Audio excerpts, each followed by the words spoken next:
ફરી એક વખત બંધારણ તૂટ્યું છે। પાટણના હારીજમાં ઠાકોર સમાજનું બંધારણ તૂટ્યું છે। કલાકાર અર્જુન ઠાકોરના સાસરિયામાં બંધારણ તૂટ્યું। અર્જુન અને ગબ્બર ઠાકોરની ઉપસ્થિતિમાં રાસ ગરબા યોજાયા। ઠાકોર સમાજના આગેવાન મોમોજી સોનાજી ઠાકોરના ઘરે લગ્ન હતા। લગ્ન પ્રસંગ દરમિયાન બંધારણના ધજાગરા ઉડ્યા। મહત્વનું છે કે અગાઉ સમાજમાં કુરી બાજુ ડાંબા ઓગડધામ ખાતે 4 જાન્યુઆરીના રોજ રાસ ગરબા અને ડીજે પર પ્રતિબંધ મુકાયો હતો। સાથે બંધારણ તોડવા બદલ ઠાકોર સમાજે કલાકાર અર્જુન અને ગબ્બર ઠાકોરને 1 વર્ષ માટે સમાજ બહાર પણ કર્યા હતા। જે બાદ ફરી એક વખત ઠાકોર સમાજનું બંધારણ તૂટવાની ઘટના સામે આવી છે। જો કે જ્યાં ગરબા થઈ રહ્યા છે, ડીજે પણ વાગી રહ્યું છે, ઠાકોર સમાજનું બંધારણ ફરી એકવાર તૂટ્યું છે।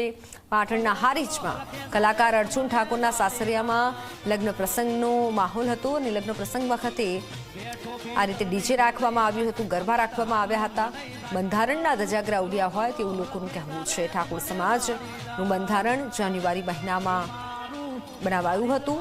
ઠાકોર સમાજ ભેગો થયો હતો, પરંતુ ત્યારબાદ એક ઘટના સામે આવી હતી। ફોનલાઈન પર સંવાદદાતા પ્રેમલ જોડાઈ ચૂક્યા છે। પ્રેમલ, ફરી એકવાર ઠાકોર સમાજનું બંધારણ તૂટ્યું છે। અર્જુન અને ગબ્બર ઠાકોરને 1 વર્ષ માટે સમાજ બહાર કર્યા હતા અને ફરી એકવાર એવી એ જ ઘટના। ચોક્કસ જે પ્રકારે હારીજ તાલુકાના મોબીજી ઠાકોર છે તેઓના ઘરે લગ્ન પ્રસંગ હતો અને લગ્ન પ્રસંગની અંદર જે ઠાકોર સમાજે જે બંધારણ ઘડ્યું હતું તે બંધારણના લીધા ઉડતા હોય તેવું સ્પષ્ટપણે જોવા મળી રહ્યું છે। ખાસ કરીને ઓગળધામ ખાતે જે ડીજે અને જે રાસ ગરબા પર પ્રતિબંધ મૂક્યો હતો, પરંતુ આ જે પ્રતિબંધ તોડી અને આ જ પ્રકારનો જે ડીજે ઉપર ગરબા નું આયોજન કરવામાં આવ્યું હતું, જેમાં અર્જુન ઠાકોર અને ગબ્બર ઠાકોર પણ હાજર હતા। ત્યારે ક્યાંક કહી શકાય કે અગાઉ પણ આ ઠાકોર સમાજના બંધારણને તોડતાને લઈને 1,51,000 રૂપિયાનો દંડ પણ ફટકારવામાં આવ્યો છે। ત્યારે સમાજ દ્વારા આ બાબતે શું કાર્યવાહી કરે છે તેના ઉપર અનેક સવાલો ઉભા થવા પામે છે। જી બિલકુલ, આભાર માહિતી બદલ પ્રેમલ।